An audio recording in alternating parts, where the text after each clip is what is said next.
নমস্কার, আমি তপন কুমার পাত্র। আজকে আমি বিয়ে নিয়ে আলোচনা করব। এই যে বিয়েটা আমরা ধুমধাম করে করি, এত মানুষকে খাওয়া দাওয়ার আয়োজন করি, এত গাড়ি ঘোড়া নিয়ে আমরা কিন্তু দৌড়ঝাঁপ করি, সবের একটা উদ্দেশ্য রয়েছে।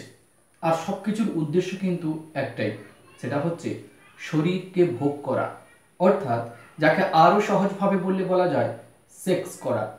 একটি মানুষ আরেকটি মানুষের শরীরকে উপভোগ করার জন্য ব্যতিব্যস্ত হয়, আর তখন সেটাকে আমরা নাম দিই বিয়ে।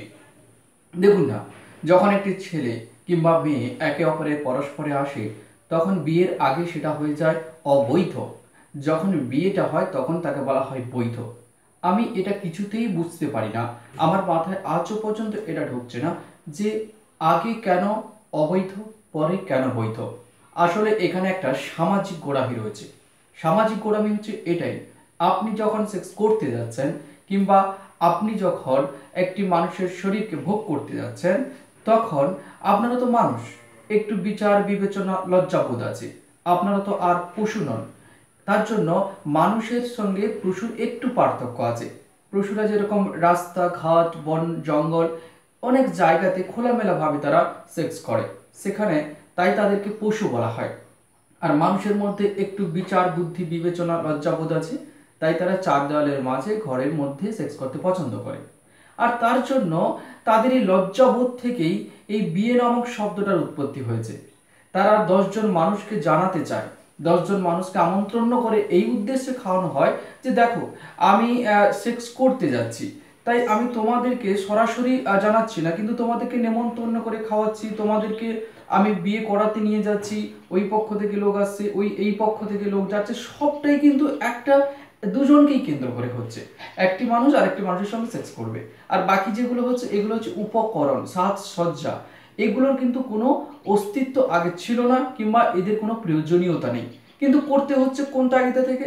করতে হচ্ছে মানুষের লজ্জাবোধ থেকে নিজেকে বাঁচানোর জন্য। আমি যদি একটা মানুষকে তার শরীরটাকে ভোগ করতে যাই, তখন আমি পারিপার্শ্বিক মানুষকে জানাচ্ছি, মাইক বাজিয়ে জানাচ্ছি, আনন্দ করছি, খাওয়া দাওয়া করাচ্ছি, কারণ তোমরা কিন্তু আমি বকলমে মেসেজটা দিয়ে দিচ্ছি যে আমি এইরকম একটা কাজ করতে যাচ্ছি, তোমাদের কিন্তু আমি সেটা জানালাম, অতএব সেটা আমার বৈধ হয়ে গেল। অর্থাৎ জানানোটাই, অর্থাৎ মানুষকে জানানোটাই হচ্ছে বৈধ, আর মানুষকে না জানানোটাই হচ্ছে অবৈধ। এটাই হচ্ছে আমাদের সামাজিক একটা প্রবৃত্তি। আসলে এই প্রবৃত্তিগুলোর জন্ম তো আমরাই দিয়েছি, এখানে ভগবান এসে নিয়মগুলো তৈরি করে দিয়ে যায়নি। তাই এত ধুমধাম, এত কিছু, সব কিছু একটা অর্থহীন।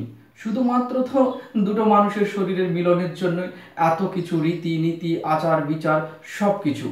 অর্থাৎ মানুষের চেতনা যখন জাগ্রত হবে, তখন কিন্তু মানুষের বিবেকও জাগ্রত হবে, তখন কিন্তু সমাজে এই ধরনের যে বেকার বেকার ও অর্থহীন যে খরচ বা অর্থহীন যে প্রাচুর্য মানুষ দেখাচ্ছে, এগুলোর কিন্তু আর কোনো প্রয়োজনীয়তা থাকবে না। আলটিমেট যদি মূল কথা বলি, যে বিয়েটা হচ্ছে একটা শরীরের সঙ্গে আর একটা শরীরের সেক্সুয়াল রিলেশন, এর বাইরে আর কোনো কিচ্ছু নয়। বাকি যেগুলো হয় সেগুলো শুধু আই ওয়াশ ছাড়া আর কিছু নয়। আজ এই পর্যন্ত, সবাই ভালো থাকবেন, নমস্কার।